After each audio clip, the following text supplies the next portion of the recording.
সুপ্রিয় দর্শক, আয়াতুল কুরসির এই ৫টি আমল আপনাকে জান্নাতের পথ দেখিয়ে দিবে ইনশাআল্লাহ। কোনো ব্যক্তি যদি এই ৫টি আমল করতে পারে, ইনশাআল্লাহ সে মৃত্যুর পর হাসতে হাসতে মহান আল্লাহ তাআলার সুন্দর জান্নাতে চলে যাবে। তাই আমার বিশ্বাস, যে ব্যক্তি চায় যে সে জান্নাতে যেতে, সে আজকের ভিডিওটি অবশ্যই সম্পূর্ণ দেখবে এবং এইখান থেকে প্রতিটি আমলকে সুন্দরভাবে শিখবে। সে সুন্দরভাবে শিখে পরবর্তীতে নিয়মিত এই আমলগুলো করে মহান মালিকের পক্ষ থেকে জান্নাত নিয়ে নিবে ইনশাআল্লাহ। আল্লাহ তাআলা পবিত্র কোরআনুল কারীমের মধ্যে বলেন, আমি আমার বান্দাবান্দির জন্য এমন জান্নাতকে প্রস্তুত করেছি যে জান্নাতের কথা তারা কোনোদিন কল্পনায় আনতে পারেনি, চোখেও কোনোদিন দেখেনি। সুবহানাল্লাহ, এতটা সুন্দর হবে সেই জান্নাত। আল্লাহু আকবার। এবং আমাদের নবীজি সাল্লাল্লাহু আলাইহি ওয়াসাল্লাম বলেন, এমন জান্নাত আল্লাহ বানিয়েছেন, সে জান্নাতে গিয়ে যা চাইবে তাই পাবে। সুবহানাল্লাহ, আল্লাহু আকবার। প্রিয় দর্শক, যদি আল্লাহর এমন সুন্দর জান্নাত পেতে চান, তাহলে আয়াতুল কুরসির এই ৫টি আমলকে ছাড়বেন না ইনশাআল্লাহ। সব সময় গুরুত্বপূর্ণ এই ৫টি আমল করতে থাকুন আয়াতুল কুরসির। ইনশাআল্লাহ আমি গ্যারান্টি সহ বলতে পারি, অবশ্যই আল্লাহ তাআলা আপনার দোয়া কবুল করবেন, আপনাকে সুন্দর জান্নাতের ভাগীদার বানিয়ে দিবেন ইনশাআল্লাহ। কারণ প্রিয় দর্শক, আজকের এই আমলগুলো কোনো বানানো কথা নয়, এগুলো সম্পূর্ণ হাদিসের কথা। তাহলে চলুন কোনো কথা না বাড়িয়ে সহজে জান্নাত লাভের আয়াতুল কুরসির ৫টি আমল জেনে নেই। দর্শক, আয়াতুল কুরসির সর্বপ্রথম যে আমলের কথা বলবো সেটি হলো প্রত্যেক ফরজ সালাতের শেষে আয়াতুল কুরসি পাঠ করা। নবীজি সাল্লাল্লাহু আলাইহি ওয়াসাল্লামের একজন প্রিয় সাহাবী ছিল, যার নাম ছিল আবু উমামা রাদিয়াল্লাহু তাআলা আনহু। ওই সাহাবী বলেন, আমি নবীজি সাল্লাল্লাহু আলাইহি ওয়াসাল্লামের জবান মোবারক থেকে শুনেছি যে যদি কোনো ব্যক্তি প্রত্যেক ফরজ সালাতের পর আয়াতুল কুরসি পাঠ করতে পারে, তার জান্নাতে যাওয়ার জন্য কোনো বাধা থাকে না। শুধুমাত্র একটা বাধাই থাকে দুনিয়াতে, সেটা হলো মৃত্যু। যখন সে মৃত্যুবরণ করবে, সাথে সাথেই সে আল্লাহর জান্নাতে চলে যাবে। সুবহানাল্লাহ, আল্লাহু আকবার। অনেকে প্রশ্ন করতে পারেন যে আয়াতুল কুরসি আবার কোনটা? প্রিয় দর্শক, আপনাদের সুবিধার্থে আমি বলে দিচ্ছি, আয়াতুল কুরসি হলো সূরা বাকারার 255 নং আয়াত। আপনারা আয়াতুল কুরসিটি স্ক্রিনশট নিয়ে দেখে মুখস্থ করে নেবেন, আমি স্ক্রিনের মধ্যে দিয়ে দিলাম। প্রিয় দর্শক, তাই প্রত্যেক ফরজ সালাতের পর আয়াতুল কুরসি পাঠ করব ইনশাআল্লাহ। ফজরের 2 রাকাত ফরজ, জোহরের 4 রাকাত ফরজ, আসরের 4 রাকাত ফরজ, মাগরিবের 3 রাকাত ফরজ এবং এশার 4 রাকাত ফরজ নামাজের সালাম ফিরানোর সাথে সাথে আয়াতুল কুরসি পাঠ করব ইনশাআল্লাহ। আল্লাহ আমাদেরকে অনেক নিয়ামতের ভাগীদার করবে। তারপরে প্রিয় দর্শক, আয়াতুল কুরসির 5টি আমলের মধ্যে দ্বিতীয় নম্বর যে আমলটি, সেটি হলো নবীজি সাল্লাল্লাহু আলাইহি ওয়াসাল্লামের একজন প্রিয় সাহাবী ছিল, যার নাম ছিল আবু হুরায়রা রাদিয়াল্লাহু তাআলা আনহু। আবু হুরায়রা রাদিয়াল্লাহু তাআলা আনহুকে নবীজি সাল্লাল্লাহু আলাইহি ওয়াসাল্লাম একদিন সদগার মাল পাহারা দেওয়ার জন্য দায়িত্ব দিলেন। দর্শক, নিচের এই ঘটনাটি শুনলে দ্বিতীয় নম্বর আমলটিও জানতে পারবেন। তো নবীজির ওই সাহাবী সব সময় সদগার মাল পাহারা দিচ্ছেন। একদিন তিনি দেখতে পেলেন একজন চোর চুপি চুপি এসে সদগার মাল চুরি করে নিয়ে যাচ্ছে। তখন আবু হুরায়রা রাদিয়াল্লাহু তাআলা আনহু ওই চোরকে গিয়ে হাতের মধ্যে ধরে ফেললেন এবং বললেন, তোমাকে আমি ধরেছি, কাল সকালে তোমাকে নবীজির দরবারে নিয়ে যাব। নবী সাল্লাল্লাহু আলাইহি ওয়াসাল্লাম তোমার বিচার করবেন। তখন ওই চোর কান্নাকাটি করা শুরু করলো। সে কাঁদতে কাঁদতে বলল, আমার ঘরের মধ্যে অনেক অভাব, মানুষ কি আর এভাবে চুরি করতে আসে? আমার ঘরের মধ্যে অনেক অভাব, আপনি আমাকে আজকের জন্য ছেড়ে দিন, আমি আর চুরির কাজ করব না। এটা গুনাহের কাজ আমি বুঝতে পেরেছি, তবে আমার ঘরে আমার সন্তান সন্ততি না খেয়ে মারা যাচ্ছে।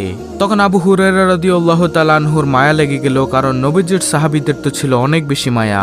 নবীজির যেমন মায়া ছিল, নবীজির সাহাবীদেরও তেমন অনেক মায়া ছিল। নবীজির তো মায়ের কোনো তুলনাই নেই, নবীজির থেকে সেই মায়া শিখেছেন নবীজির সাহাবীরা। প্রিয় দর্শক, তখন নবীজির ওই সাহাবী আবু হুরায়রা রাদিয়াল্লাহু তাআলা আনহু তাকে ছেড়ে দিলে ওই চোর চলে গেল। নবীজি সাল্লাল্লাহু আলাইহি ওয়াসাল্লাম আল্লাহর পক্ষ থেকে জানলেন যে আবু হুরায়রা রাদিয়াল্লাহু তাআলা আনহু এমন একজন চোরকে ধরেছিল যে সে চোরকে ছেড়ে দিয়েছে। নবীজি সাল্লাল্লাহু আলাইহি ওয়াসাল্লাম আবু হুরায়রাকে পরের দিন সকালে জিজ্ঞাসা করলেন, ও আবু হুরায়রা, তুমি নাকি গতরাতে একটা চোর ধরেছিলে, সে চোরকে তুমি কেন ছেড়েছ? তখন সাহাবী বলেন, ইয়া রাসূলুল্লাহ সাল্লাল্লাহু আলাইহি ওয়াসাল্লাম, সে অভাবের কথা বলেছে, তার সন্তান সন্ততি নাকি না খেয়ে মারা যাচ্ছে, তাই আমি তাকে ছেড়ে দিয়েছি। আমার অনেক মায়া লেগেছে। আমি এটা বিশ্বাস করি যে আমার নবীর অনেক মায়া, আমরাও মানুষের প্রতি মায়া দেখাবো, তাই আমি তাকে ছেড়ে দিয়েছি।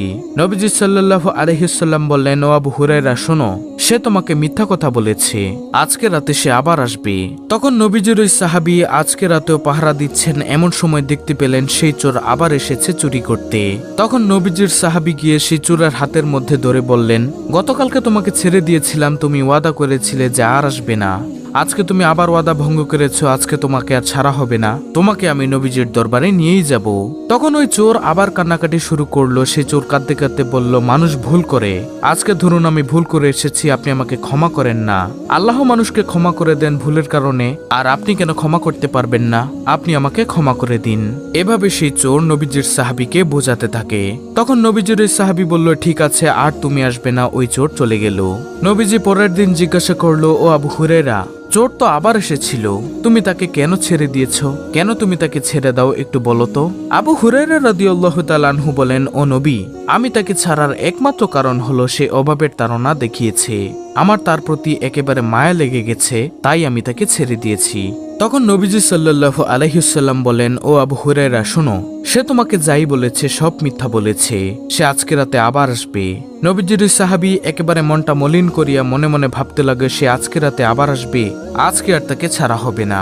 নবীজির সাহাবী আবারও আজকে রাতে পাহারা দিচ্ছেন, এমন সময় তিনি দেখলেন ওই চোর চুপি চুপি আবার এসেছে। তখন ওই সাহাবী ওই চোরকে হাতে ধরে এইবার বলতে লাগলেন, গতকালকে না তুমি ওয়াদা করেছিলে, আজকে তুমি আবার ওয়াদা ভঙ্গ করেছো, আজকে আর তোমাকে ছাড়া হবে না, চলো নবীজির দরবারে চলো। তখন ওই চোর বলল, ভাই শুনুন, আমি এসে যেহেতু পড়েছি, আপনাকে আমি একটি আমল শিক্ষা দিব, ওই আমলের কারণে হলেও আপনি আমাকে ছেড়ে দিন। তো নবীজির ওই সাহাবী তো ছিল আমলের জন্য পাগল পারা। নবীজির সাহাবী বলল, কি সে আমল? তখন এই ব্যক্তি বলল, শুনুন, যদি কেউ ঘুমানোর পূর্বে বিছানায় গিয়ে আয়াতুল কুরসি পাঠ করে, অভিশপ্ত ইবলিশের আর কোনো কর্তৃত্ব থাকে না, তার উপর আর কোনো ক্ষতি করতে পারে না। নবীজির সাহাবী অনেক খুশি হলেন, তাকে ছেড়ে দিলেন। পরের দিন নবীজির দরবারে গেলে নবীজি জিজ্ঞাসা করলেন, ও আবু হুরায়রা, গত রাতে তো চোর আবার এসেছিল, তুমি কেন তাকে ছেড়েছ? নবীজির সাহাবী বলল, ইয়া রাসূলুল্লাহ সাল্লাল্লাহু আলাইহি ওয়াসাল্লাম, সে আমাকে একটি আমলের কথা বলেছে, যার কারণে আমি তাকে ছেড়ে দিয়েছি। নবীজি বললেন, কি সে আমল বলো। তখন ওই সাহাবী বললেন, ওই ব্যক্তি বলেছে আমাকে, কেউ যদি প্রতি রাতে ঘুমানোর পূর্বে বিছানায় গিয়ে আয়াতুল কুরসি পাঠ করে, তার উপর অভিশপ্ত ইবলিশের আর কোনো কর্তৃত্ব থাকে না। নবীজি বলেন, ও আবু হুরায়রা শোনো, সে তোমাকে যা বলেছে সব সত্যি বলেছে, সে তোমাকে যা বলেছে সব একেবারে সত্য কথা বলেছে। আবু হুরায়রা, কোনো ব্যক্তি যদি ঘুমানোর পূর্বে বিছানায় গিয়ে আয়াতুল কুরসি পাঠ করে ঘুমায়, তাকে আর কোনো ক্ষতি করতে পারবে না ইবলিশ শয়তান। হে আবু হুরায়রা, তুমি কি জানো সেই চোর কে ছিল? আবু হুরায়রা রাদিয়াল্লাহু তাআলা আনহু বলল, না ইয়া রাসূলুল্লাহ সাল্লাল্লাহু আলাইহি ওয়াসাল্লাম, আল্লাহ ও তার রাসূল সাল্লাল্লাহু আলাইহি ওয়াসাল্লামই ভালো জানেন। তখন নবীজি বলেন, আবু হুরায়রা শোনো, সেই ব্যক্তি ছিল অভিশপ্ত ইবলিশ। অভিশপ্ত ইবলিশ, মিথ্যাবাদী ইবলিশ তোমাকে এই সুন্দর আমলের কথা বলে দিয়েছে।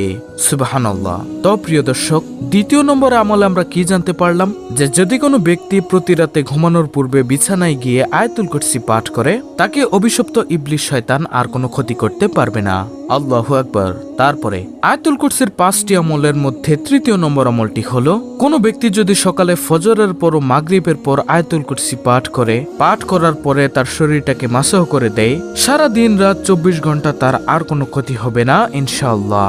এতটাই দামি একটি আয়াত হলো আয়াতুল কুরসি। তারপরে চতুর্থ নম্বর আয়াতুল কুরসির যে আমল বলবো সেটি হলো, নবীজি সাল্লাল্লাহু আলাইহি ওয়াসাল্লাম বলেন, কোনো ব্যক্তি যদি প্রতি রাতে ঘুমানোর বিছানায় গিয়ে আয়াতুল কুরসি পাঠ করে, একজন ফেরেশতাকে আল্লাহ তাআলা নিযুক্ত করে দেন ওই ব্যক্তিকে পাহারা দেওয়ার জন্য, যাতে করে দুনিয়ার জিন শয়তান ও মানুষ শয়তান তার কোনো ক্ষতি করতে না পারে। ওই ফেরেশতা সারা রাত পর্যন্ত তাকে পাহারা দেয়। সুবহানাল্লাহ, আল্লাহু আকবার। সকালবেলা আল্লাহ তাআলা ফেরেশতাকে জিজ্ঞাসা করেন, ও আমার ফেরেশতা, আমার বান্দা কি অবস্থায় ঘুমিয়েছে? তখন ফেরেশতা বলে, হে আল্লাহ, আপনার বান্দা একেবারে পবিত্র অবস্থায় ঘুমিয়েছে, সে আয়াতুল কুরসি পাঠ করে ঘুমিয়েছে, তার কোনো ক্ষতি হতে দেইনি আমি। সুবহানাল্লাহ। তো প্রিয় দর্শক, এটি গেল চতুর্থ নম্বর আমল। সর্বশেষে আয়াতুল কুরসির যে আমলের কথা বলবো সেটি হলো, আপনার কোনো জিনিস যদি চুরি হয়ে যায়, চুরি হওয়ার ভয় থাকে, সেই জিনিসের উপর আয়াতুল কুরসি পড়ে ফু দিয়ে দিন, ইনশাআল্লাহ সেই জিনিস আর চুরি হবে না।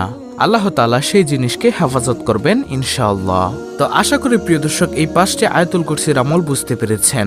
অত্যন্ত গুরুত্বপূর্ণ একটি ভিডিওটি ভালো লাগলে অবশ্যই চ্যানেলটিকে সাবস্ক্রাইব করে পাশে থাকা বেল বাটন অল বাজিয়ে দিবেন।